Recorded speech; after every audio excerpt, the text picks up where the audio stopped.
We're going to shift gears now to talk about more about the role of capital. And when I think about who and what organizations have been working the longest to bring capital to the effort to transition to ecological agriculture, I think of SLM Partners. I met SLM Partners co-founder Paul McMahon over a decade ago, and even before that, he had been at this for years, teaching the investment world that allocating capital to ecological, regenerative, and organic farming and forestry management can have tremendous impact returns and financial returns. Here to speak to this and introduce our next session, please welcome Paul. Thank you, Sarah, and great to be here with everyone. Yeah, we've been proud sponsors and enthusiastic cheerleaders for RFSI since the first event in Denver, I think 2019. We're looking forward to the first in-person event in Europe at some point. And as Sarah said, she certainly makes it sound very old, but we have been working on this topic for quite a while. We set up our business in 2009. We published some books and white papers on this topic going back sort of a decade. We started our first project investing in mob grazing, so listed plant grazing in Australia in 2012. And we've sort of grown our business since. We're now investing in Australia, in Europe, and in the USA. We have about $435 million of assets under management.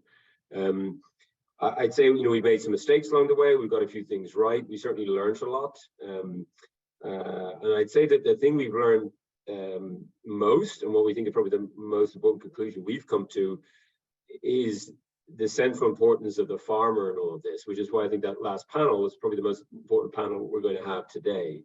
Because I think what we've seen and what we've learned is that, you know, investing capital in land and companies, you know, that's the easy part, but actually finding great operators, great farmers who can manage the land the right way.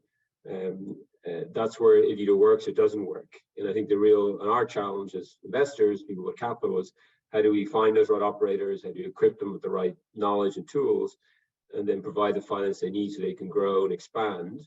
And by expanding, we believe they will sort of demonstrate to the broader farming community this stuff works, and then you get more adoption. And that's your sort of theory of change. Now, how can investors contribute? You know, how can capital play a constructive role in this?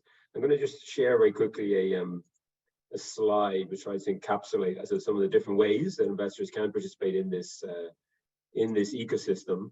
And you know, I think that there's a number of ways, and I think you'll hear different examples over the course of the discussions today. And this is a very simple value chain, really leading from you know, input service providers all the way to the end consumer. And what we see is quite a lot of activity, certainly at the moment, around financing the companies that will supply the inputs and services to farmers. So let's say the first step, you know, in that chain. And that could be venture capital for startups. It could be more private equity, growth capital for slightly more established companies. Well, I think you'll see a number of examples today. And certainly that side, I think, is really booming at the moment, sort of ag tech, but with a regenerative lens, and a lot of activity there. The next step is actually investing in land and real assets. I'll come back to that because that's where we play, and that has its own characteristics. Moving one step along is then how do you actually invest directly in farm operators and farmers themselves? That actually can be surprisingly difficult, you know, largely because farmers are still typically family operations. You know, they can be small, they can be medium sized, but typically they're family operations. They're not necessarily open to or structured in a way to take outside equity capital, so private equity capital.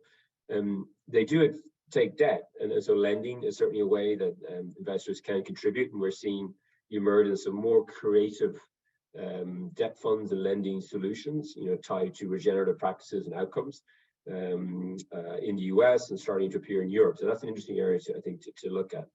And then you go next step along the chain, you get the processors and traders, and we heard very clearly from Charles Alfonso, you know, a lot of farmers don't really want to be salespeople. That's not why they're farmers.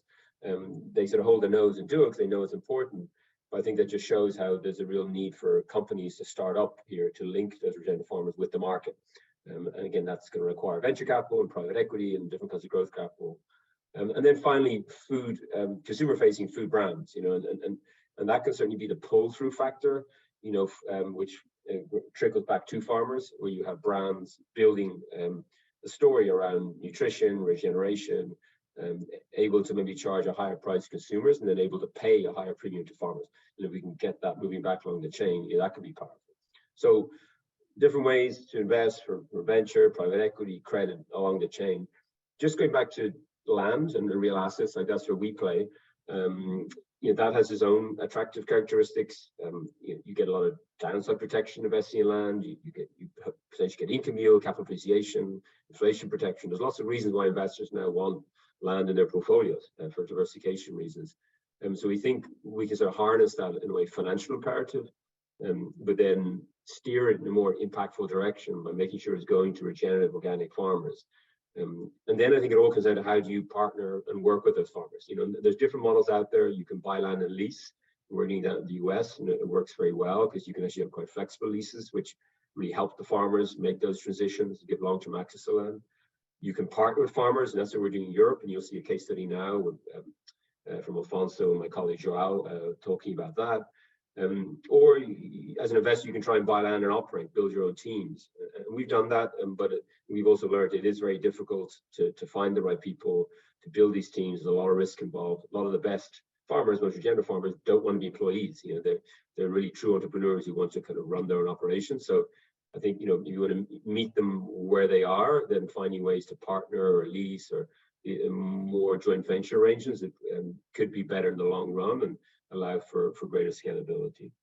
So that's just a quick overview of how we see the ecosystem. Lots of ways investors can contribute.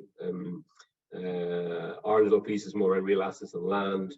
And I probably use up my time, so I'll hand over now to my colleague Joao, who will bring back Alfonso and talk about a partnership that we've entered into in Spain. So a real case study of putting all these ideas into practice.